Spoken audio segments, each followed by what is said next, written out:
28 Sumpah Pemuda itu kan panggilan ya untuk melakukan refleksi, kontemplasi, rumusan tentang siapa diri kita. Itu Sumpah Pemuda.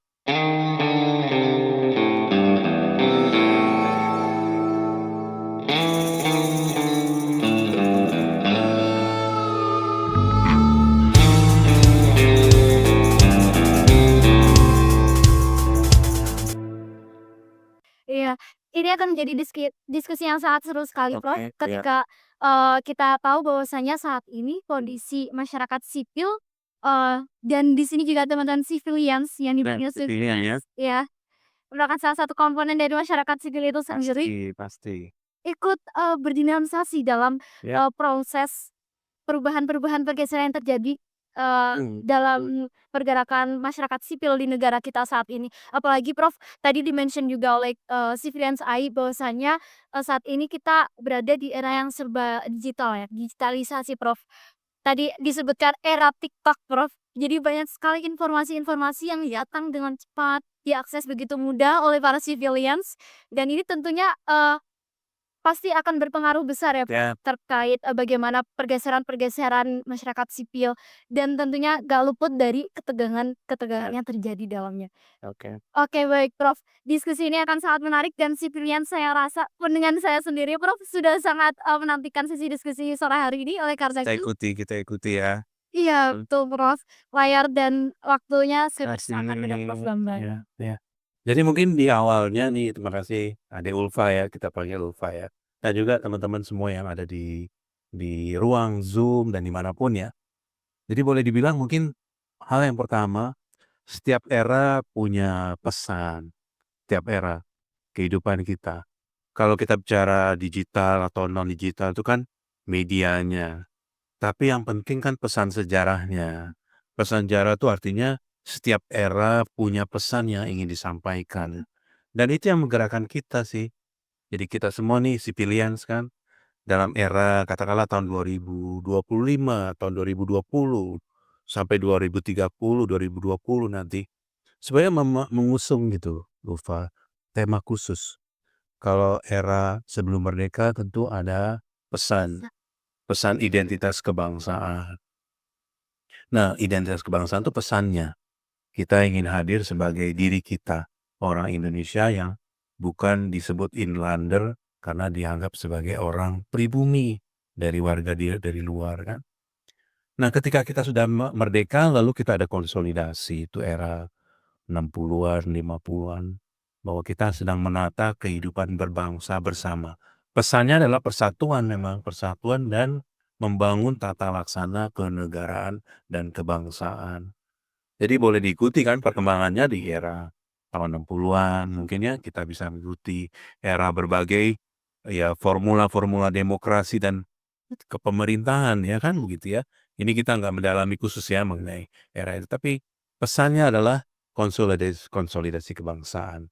Kalau di awalnya tadi identitas kebangsaan, konsolidasi kebangsaan bernegara. Sehingga katakanlah kalau kita ingin mendorong semangat solidaritas dan gotong royong dalam ekonomi, kita berkooperasi misalnya. Itu bagian dari semangat pesan bernegara dan hidup bersama. Tapi esensi dasarnya kalau boleh dibilang buat teman-teman civilians yang tetap bersama kita di dalam semangat walaupun berubah generasi dan waktu adalah semangat kolektif. Mungkin itu kata kuncinya sih. Semangat hidup dan membangun dan mengupayakan kebersamaan kesejahteraan kita secara kolektif.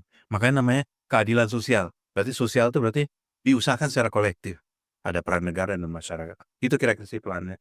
Nih sebagai awal dulu ya, sebagai awal dulu nih, Ulfa, gitu. Iya, betul Prof, sepakat ketika Prof Bambang menyebutkan bahwasanya memang ini adalah, bentuk upaya kolektif. Ya. Karena lagi-lagi, memang terlihat sekali ketika satu gerakan sendiri, itu rasa-rasanya, seringkali redup redam ya, Prof, ya. Iya.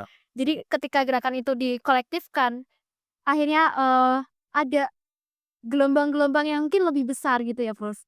Apalagi, sekarang kan, tadi ya semangat konsolidasinya juga sekarang rasa-rasanya masih, eee, banyak sekali ditemukan smart konsolidasi itu, tapi Prof, melihat kondisi yang saat ini, menurut Ulfa pribadi Prof, konsolidasi saat ini tuh sering terombang-ambing Prof, Oke, ikut ada ya, kepalanya yang lainnya kalau aja ya, gitu. ya. Ya, kita bumikan dulu nih ceritanya ya. Jadi tadi kan kita bilang mungkin, mmm, setiap era punya pesannya sendiri dan sebenarnya kalau kita pengen langsung nih dengan audiens ya sivilian, kan kita bicara tentang topik kita hari ini ya, civic engagement ya, civic education atau kewarganegaraan. Kan kalau kita lihat esensinya, Fa, itu adalah kontribusi, partisipasi. Jadi kita semua nih sedang mencari ruang ruang untuk mengekspresikan manifestasi diri kalau bahasa mungkin bahasa kampusnya lah gitu ya. Berperan, hadir, berkontribusi. Sebenarnya kalau teman-teman yang mendalami ilmu psikologi pasti juga mengenal tahapan kebutuhan kita yang dalam tahapan dewasa muda ini katakanlah ya, dewasa muda di kan ya, Ya Prof. ya, itu tengah mencari, sebenarnya mengarah pada kalau dalam bahasa psikologi itu isolation sebenarnya, isolation itu artinya kematangan diri dari identitas yang tumbuh dari usia 19, 20. Kita ini siapa, identitas kita, dan akhirnya kita makin matang dengan diri kita. Jadi ini masa pencarian buat kita. Jadi buat teman-teman sivilian, kalau kita bicara tentang kewarganegaraan atau dunia sipilian ini, itu sebenarnya ruang besar ya, ruang besar. Kita tengah mencari jalan untuk mengisi ruang besar itu. Nah, di situ poinnya. Dan supaya konkret ya, buat kita-kita semua, kalau kita ingin mengisi dunia masyarakat ini dengan positif dan bermakna, itu kurang lebih memang ada 3 tadi yang Ulfa bilang, kayaknya sekarang agak meredup ruang ekspresi Ya. di bidang politik sebetulnya. Tapi kan politik tuh baru salah satu, ada 2 lagi yang lain, Oh, apa tuh Prof? yaitu ekonomi dan di bidang ruang sosial, Oke, ruang ketiganya saling berkaitan. yang berkaitan. Itu 3 pilar gitu, kayak misalnya orang bilang itu kursi kan ada 3 kaki gitu ya, Oh, iya. 3 kaki. Kalau hanya 1 atau 2 ya mudah timpang gitu Iya, ya. iya. Jadi ruang politik itu yang tengah dibicarakan banyak orang dengan era demokratisasi yang mulai dari reformasi. Semua orang bergiat mengisi semua ruang-ruang, aspirasi dan kalau boleh dibilang pakai istilah representasi politik. Iya, iya. Representasi artinya kita diwakili atas dasar diri kita, identitas kita, kesukuan kita, afiliasi politik kita, Yap. itu hadir di situ. Tapi kan politik tidak hanya satu-satunya. Ruang ekspresi dan katakanlah potensi kita ada juga di bidang ekonomi. Yap. Nah, di bidang ekonomi juga jadi muncul kan, kita produktif nih. Jadi itu esensi civility juga selain dari representasi, ya representasi tadi itu kehadiran kita, tapi productivity. Productivity itu artinya kita hadir dalam ruang-ruang ekonomi. Nah, itu juga penting buat sipilian. Iya, betul Prof. Nah, ini kita lompat aja. Tapi semua itu kan ada bingkai ilmu lingkungannya, ada lingkungannya. Kita mau produktif, mau katakanlah berpolitik, itu dibatasi oleh lingkup atau lingkaran atau katakanlah kotak kapasitas dan daya dukung alam kita. Gitu, Pak. Nih sebelum jadi kuliah nih ya. Berarti kita terlalu teknis nih. Oke, mungkin gitu dulu. Itu kurang lebih cara melihatnya ya.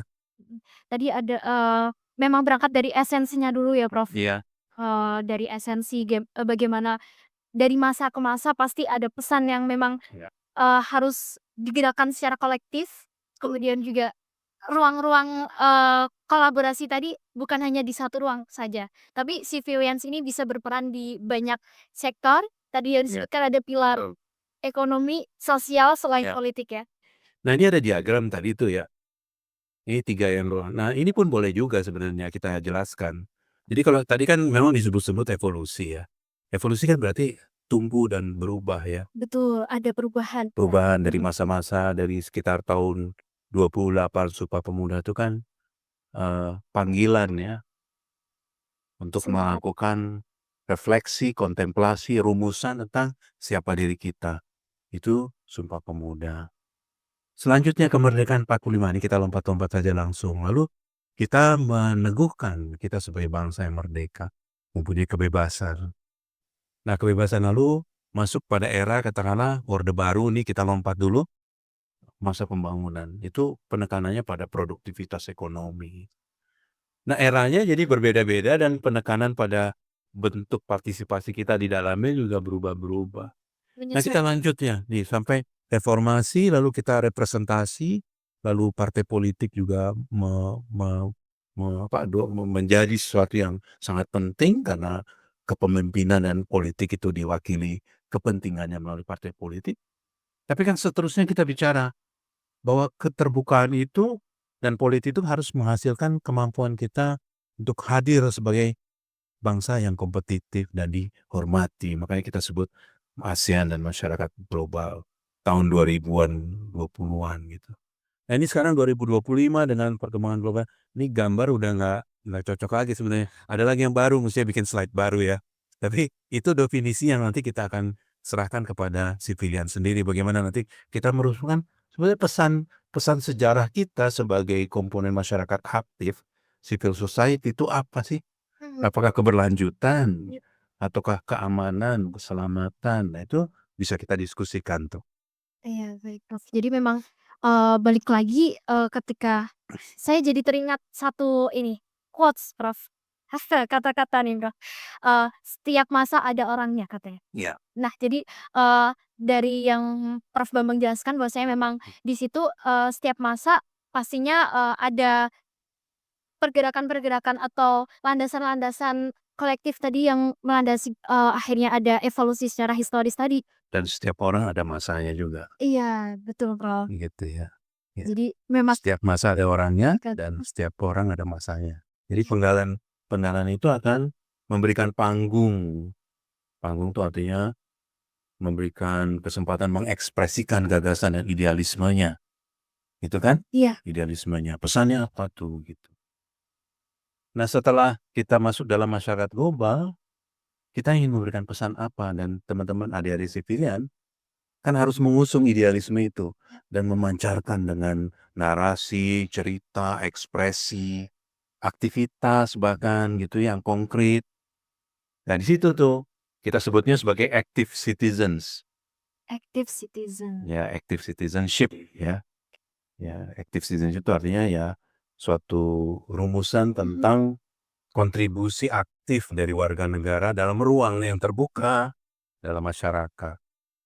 Jadi itulah esensi yang kita harapkan juga, negara harus memberikan ruang.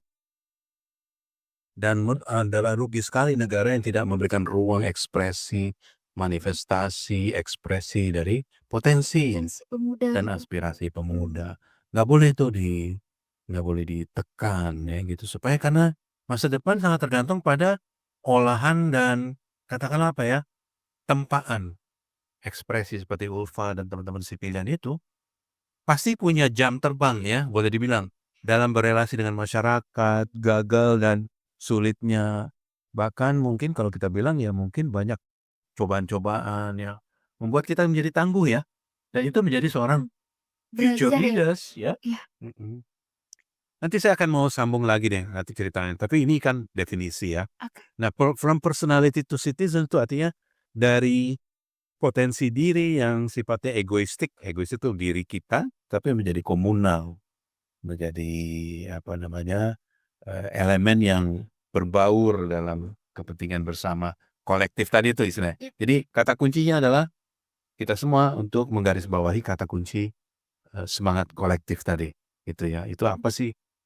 Gotong royong kan misalnya dalam bidang ekonomi, koperasi kan pasti kolektif tuh ya, Iya. kan gitu. Itu bagi contoh aja. Iya. Tapi itu nggak mudah juga ya. Oke, silakan. Oke, baik, Prof, menarik sekali, terkait bagaimana memang, eee, kembali lagi semangat kita ini diarahkan ke mana juga bergantung pada kita hari ini, pemuda hari ini, dan Ya. ruang-ruang itu harus, selalu kita pastikan ada, baik dari pemerintah maupun masyarakat juga mengupayakan hal tersebut, bagaimana tetap terisi, bagaimana, semangat-semangat untuk, menuju satu tujuan bersama tadi Udah salah. tercapai. Ya. Dan dari situ nanti masuk elemen lingkungan hidup dan potensi alam kita sih sebenarnya. Secara nggak langsung nanti ya, kita nanti bisa masuk situ. Tapi kalau kita lihat tadi bingkai 3 domain ya, domain itu kan kita bilang domain politik. Ada orang aktivis di bidang politik, Yap.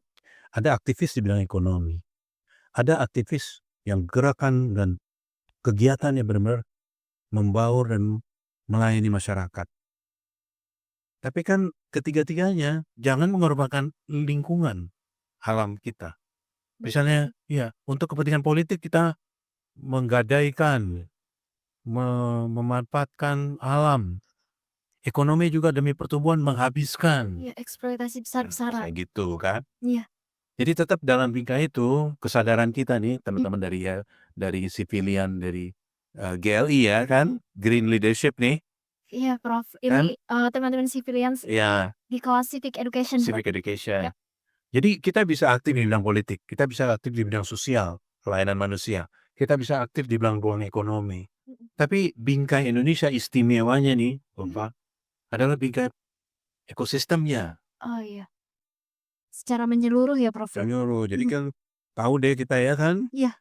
Sabang dari Merauke, negara kepulauan, 17.000 pulau, ada 117 ecoregion, 117 wilayah ekologi khusus.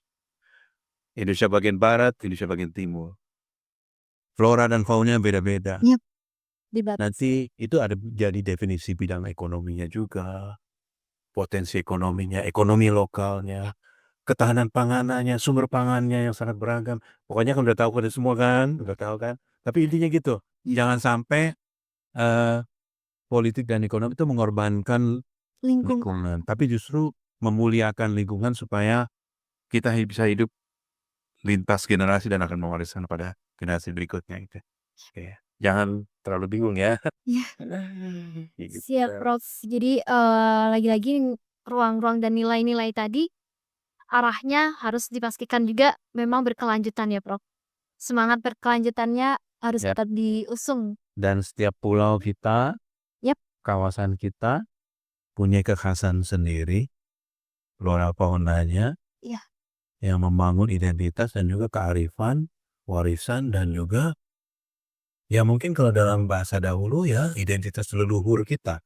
Ya itu kalau kita ikuti perkembangan budaya ya tentu kita akan lihat asal muasal nenek moyang, berbagai mitos dan juga legenda dan lain itu sebagai bagian dari identitas sebetulnya. Yap, yap, yap. Ya, itu juga suatu kekayaan tentunya ya. Dan itu bagian dari sesuatu yang akan berada bersama kita juga gitu. Iya. Menjadi satu hal yang melekat ya, Prof ya. Ya. Karena menjadi satu identitas tadi. Saya jadi ingat ya, kan ada teman kita, salah satu dosen senior ya, guru besar dari UNJ, Universitas Negeri Jakarta, yang baru guru besar kemarin. Dalam pidato pengukuhannya itu mengangkat tema tentang ekosipasi. Ekosipasi. Ekosipasi ini boleh diingat ya kata-kata itu. Eko kan ekologi, Yap. sipasi itu partisipasi. Partisipasi. Jadi ekosipasi, partisipasi dalam dunia ekologi. Kalau bahasa Inggrisnya mungkin ya ecosipation gitu ya. Kan kita lagi ngomongin civic nih, esensinya adalah partisipasi ya Pak? Iya. Berkontribusi, apa yang kau bisa berikan, kan itu ya kurang lebih kan. Yap. Nah tentu kalau nanti kita bicara tentang lingkungan, maka civilian di dalam mempelajari, menghayati, membawa misi, berjuang dan suatu saat memimpin ya, memimpin. Suatu saat menjadi pemimpin ya. Iya, Pak. Tadi dari menghayati, lalu membawa misi, kemudian nanti memimpin ya.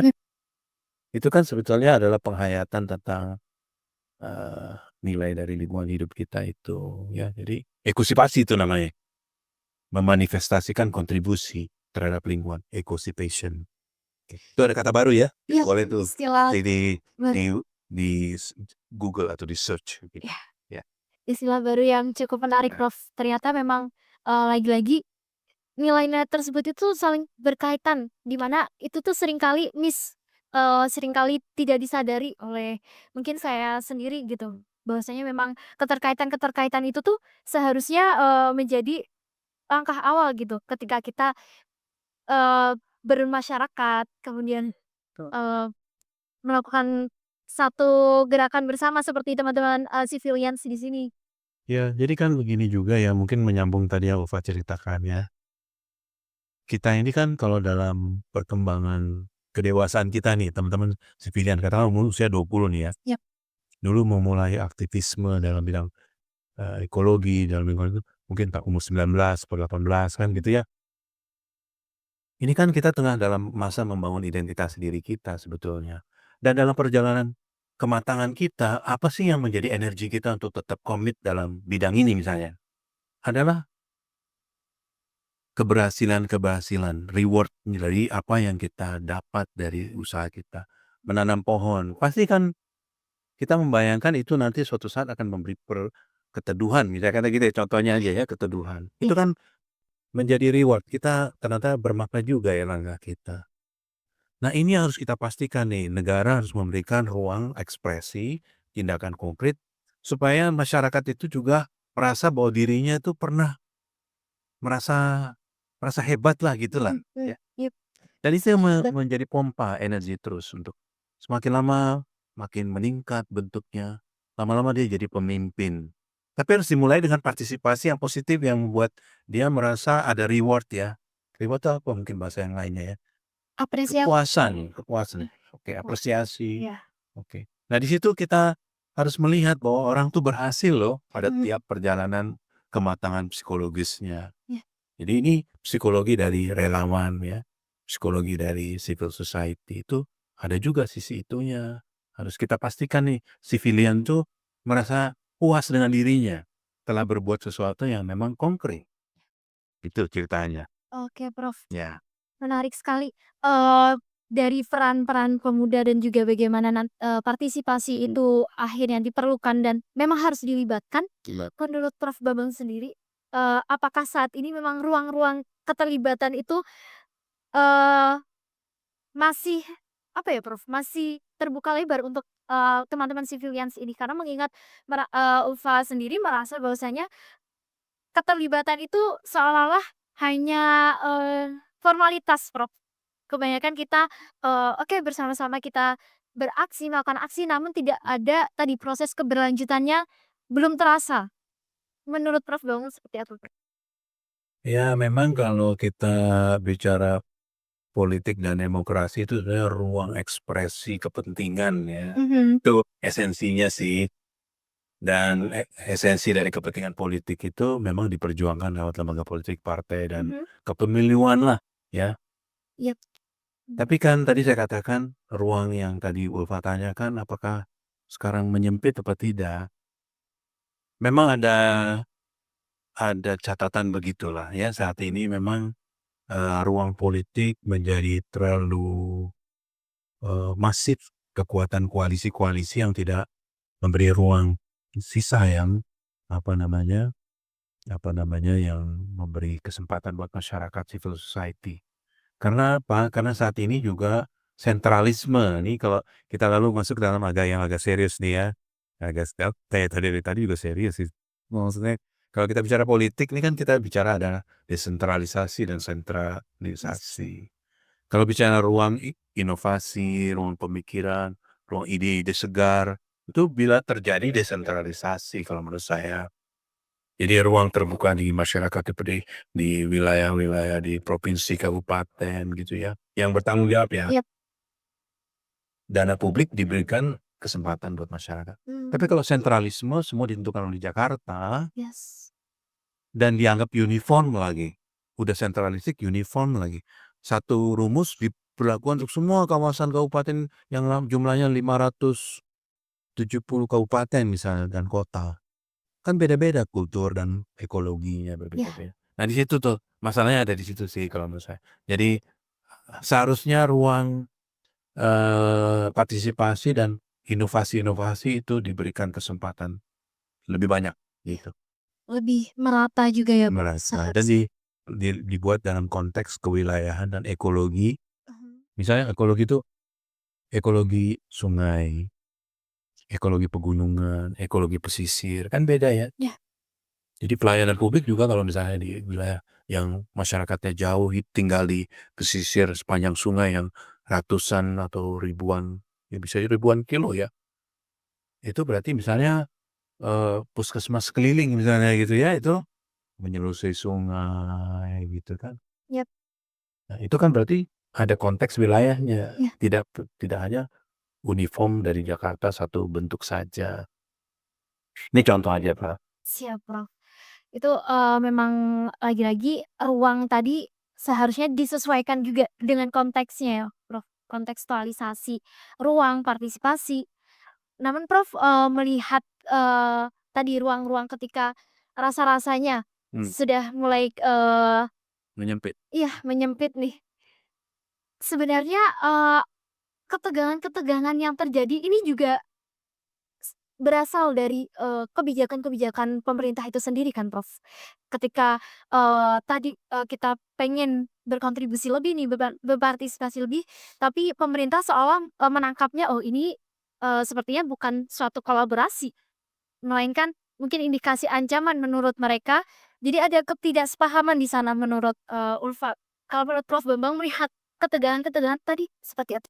Ya sebenarnya konkretnya ini kan sebenarnya dalam konteks, keleluasan dalam anggaran pembangunan daerah sih sebetulnya. Hmm. Nah, ini kan dalam konteks itu nanti mungkin diskusikan lebih lanjut ya kan. Yap. Tapi intinya kan sekarang terjadi penyusutan, penyempitan, eee, ruang program-program di daerah nih. Mhm. Selain dari jumlahnya tapi juga, eee, jenis-jenis kegiatan yang dibolehkan sebagai variasi program-program inisiatif daerah itu dipersempit ya.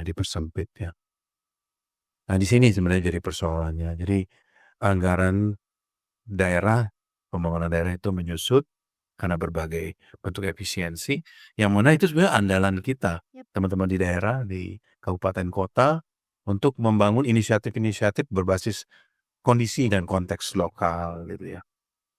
Iya. Nah, Bisa. contohnya misalnya kan, ketahanan pangan misalnya gitu Iya. ya.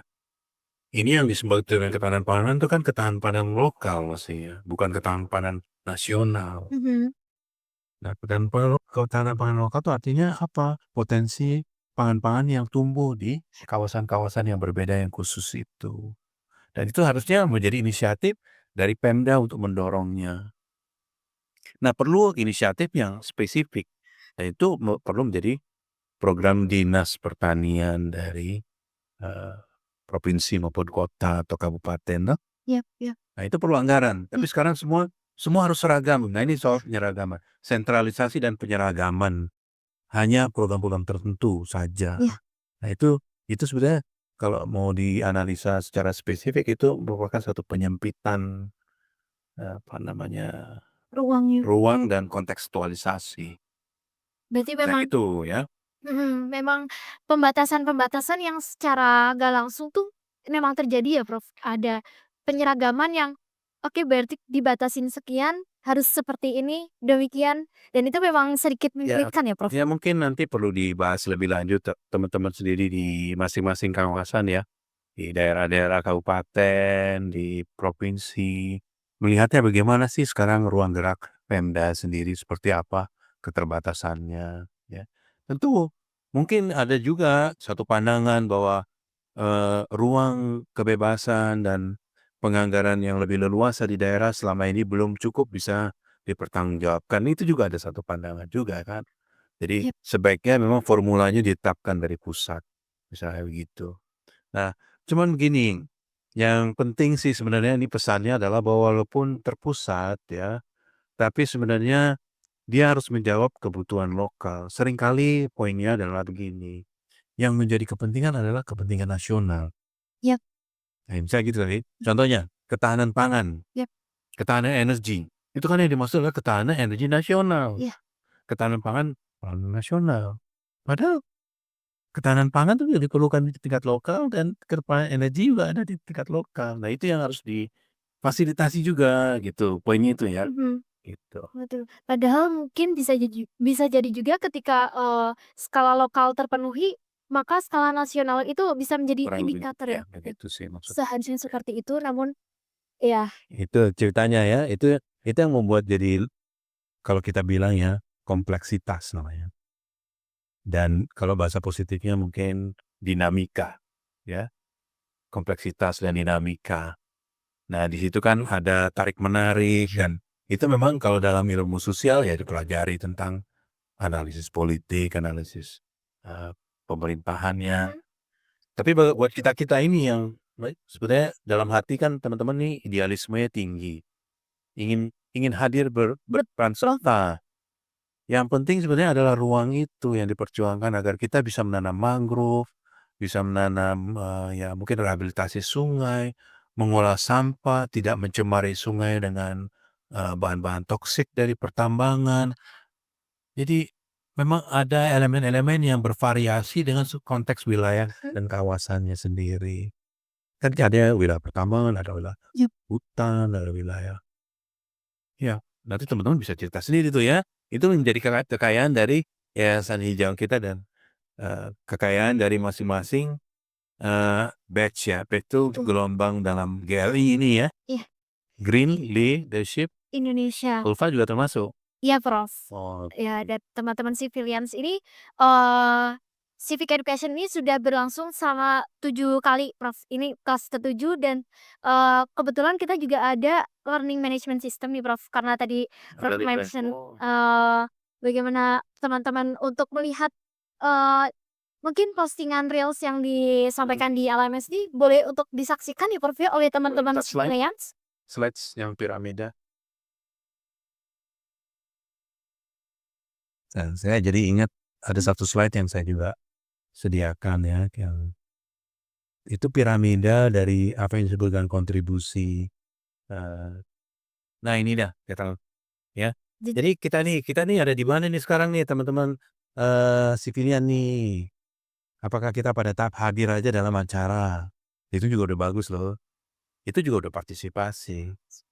Tapi kan nanti ketika sudah selesai dari acara ini kan kita diharapkan berkontribusi. betul. Ada proyek-proyek kecil kali ya? Iya, betul, Prof. Nah ini udah naik tingkat nih teman-teman, nanti yang para alumni nih katakanlah. Tapi kontribusi itu macam-macam, ada yang sekedar konvensional, ada yang inovasi, model baru yang ditemukan yang lebih lebih oke lah gitu ya, itu disebut dengan inovasi. Jadi kepemimpinan inovasi nanti ada di situ. Nah setelah teruji, nanti orang-orang tertentu itu yang punya inovasi, berprestasi, akan punya legitimasi untuk memimpin. Kan gitu. Nah ini teman-teman GLI ini kan ya alumni 5 tahun, 10 tahun, nanti ada yang udah masuk prestasi juga, memimpin, bertanggung jawab pada lembaga, ini seterusnya. Nah ini nanti ada cerita-ceritanya lagi ya, tapi tujuannya adalah menjadi tadi dikatakan ya orang yang mengisi lembaga politik harusnya adalah orang-orang yang tumbuh dari tradisi relawan, partisipasi teman-teman seperti GLI ini. Untuk menjadi pemimpin-pemimpin masa depan gitu. Tapi harus mulai dari bawah, nggak bisa langsung, "Wah tiba-tiba saya jadi pemimpin tolong, Iya. pilih saya," gitu, nggak bisa Kalau tiba-tiba nggak bisa ya, Prof? nggak bisa. Itu Tapi ada tahapan. ada jalur tiba-tiba nggak sih, Prof? Nah ya jangan itu namanya instan ya, itu nggak bisa bertahan lama, perlu perlu bahan bakar yang banyak gitu, bahan bakar gitu kan, Iya, untuk bisa tetap biar tetap melambung. Melambung kan perlu dana kan gitu. betul dan Di situ. jalur tiba-tiba ini juga seringkali menimbulkan ketegangan itu tadi ya, Prof, ya? Iya. Jadi kan kalau kita bisa memimpin itu kan Mhm. ada nilai keteladanannya. Yap. Inovasi itu kepeloporannya. Kontribusi di situ adalah kemampuan kita bekerja samanya. Hadir itu juga kerjasama Mhm. sebetulnya. Hadir itu sebenarnya ya mungkin lebih rendah dari kerjasama. Ya minat dulu deh, minatnya. Panggilannya ada nggak sih dalam diri kita? Panggilan dalam bidang politik beda dengan panggilan politik, panggilan dalam bidang ekonomi, panggilan dalam bidang sosial beda, panggilan dalam lingkungan hidup juga beda. Itu yang harus ditempa lewat GLI ini. Iya, dan civic education Civic tadi. education ini, Betul, ya. iya. Baik, Prof, menarik sekali terkait bagaimana, tadi kita sudah bercerita panjang evolusi historisnya, kemudian ketegangan-ketegangan yang mungkin terjadi dan bagaimana partisipasi itu bisa, masuk bagi para pemuda. Satu hal poin penting nih, Prof, yang kalau teman-teman civilians bilangnya adalah yang sekarang banget nih, yang kekinian banget adalah digitalisasi itu, Prof. Ya. poin, ketika civilians di sini, partisipasi itu tadi mungkin dari, tadi piramida yang dijelaskan oleh Prof, kita bisa melakukan kontribusi-kontribusi. Partisipasi itu sekarang tidak hanya, secara langsung Prof, tapi juga bisa disampaikan di media sosial, di berbagai platform kita sudah bisa, mengisi, ruang-ruang tersebut nih Prof. Namun, lagi-lagi dari ruang-ruang di secara virtual ya mungkin, secara online itu tidak menampik juga ada ketegangan-ketegangan yang seringkali apa ya, buzzer-buzzer, kita saling serang menyerang di sana Prof. Jadi partisipasi itu tadi, mengarah pada partisipasi negatif akhirnya saling menjatuhkan dan Oke. sebagainya, itu seperti apa Prof? Jadi gini ya buat teman-teman, ini sih renungan saya aja nih Opa ya. Kan gini, saya juga bukan aktif-aktif banget di media sosial kan. Tapi intinya gini, sebenarnya semua orang yang aktif di media sosial itu secara nggak langsung tujuannya adalah membangun kapasitas untuk mempengaruhi. Yap, Jadi namanya juga influencer ya. Jadi to influence kan, yap, betul namanya betul juga influence. Kalau kita jadi influencer tapi nggak influencing kan, ya kita juga nggak nggak ke percuma ya nggak. Jadi sebenarnya pengennya jadi influencer tuh aktif supaya bisa mempengaruhi kan, influence. Nah, kata kunci orang yang punya influencer, punya kapasitas menginfluence ya, influencer itu adalah reputation. Nah itu yang sebenarnya yang kata kunci itu. Menjadi influencer harus punya reputation. Orang nggak didengar kalau nggak punya reputasi. Jadi jangan pikir asal rame terus itu menjadi influencer, mempengaruhi kebijakan. Kan ditanya, "Siapa juga dia?" Kan mmm, gitu. yap, yap, yap, menarik nih Prof, Nah, jadi tapi reputation itu, ya bangun dulu itu reputation. dia Prof. Agaknya kalau saya sedikit susah ya Prof, reputasinya. Soalnya udah ada yang lebih, eee, reputasinya tinggi tapi lagi-lagi ada hal-hal yang mungkin civilians merasa ini kurang tepat dan lagi-lagi itu menimbulkan kericuhan di sosial media seperti itu Prof. Iya, pokoknya Itu bikin noise ya. iya, Itu namanya apa sih kalau nggak salah tuh ada tuh. Jadi hanya bikin noise aja, tapi nggak bikin influence. mhm, iya Buzzer itu bikin noise ya. Oh betul, ya itu, noise maker lah, ya, ribut di media jagat maya, kan gitu. Tapi esensi kembali deh buat teman-teman ya, apakah termediakan atau tidak ya bangun dulu reputasi dan aksi yap, yap, yap, yang konkret dan itu yang diberitakan mhm, menjadi rujukan bahwa dia reputable loh, gitu. Reputable ya, gitu iya, kan. Dia bet orang yang boleh kita jadikan narasumber, rujukan untuk aktivitas yang konkret dan benar ini gitu. dan itu juga pastinya akan balik lagi mempengaruhi bagaimana nanti ke depannya juga masuk dalam historis masyarakat sipil kita ya, Prof? Iya, iya. Hal-hal Nah seperti ini itu. sih juga ya buat Ulfa dan ini juga renungan buat saya sih. Kalau kita pikir-pikir tahun 2000-an ya ketika demokrasi, reformasi baru di awal-awal, orang tuh juga masih belum ada ruang media sosial. Jadi partisipasinya itu bentuknya kan ya dalam aktivisme politik, gerakan begitu ya. Terus sekarang udah ada media sosial, digitalisasi. Orang beralih dari format aktivisme yang dulu rapat-rapat, sekarang yang penting adalah diberitakannya dan didengar, dilihat orang ya. Mmm, namun ya, dalam era digitalisasi ini, partisipasi yang genuine ya, apa ya, istilahnya yang konkret benar itu, kadang-kadang dikooptasi dengan Peraturan-peraturan peraturan maupun news yang bab berita-berita yang dibuat biak banget, iya, fake, iya, fake news, pencitraan, betul, hoax, hoax, yap, pencitraan. Nah ini buat kita kan agak-agak iya, bukannya membingungkan. Ini yang disebut dengan partisipasi dan civilians yang sebenarnya apa? Dulu kita belum ada media, ya kita melakukan menyangkul atau, yap, yap, mendidik, bikin pendidikan gitu. Tapi sekarang cuman kotak-atik dan bikin dan dimediakan gitu ya. Padahal itu bisa difabrikasi namanya kan gitu. Nah, kita nih tengah mencari sebenarnya esensinya kontribusi yang konkret dan real tuh kayak apa sih?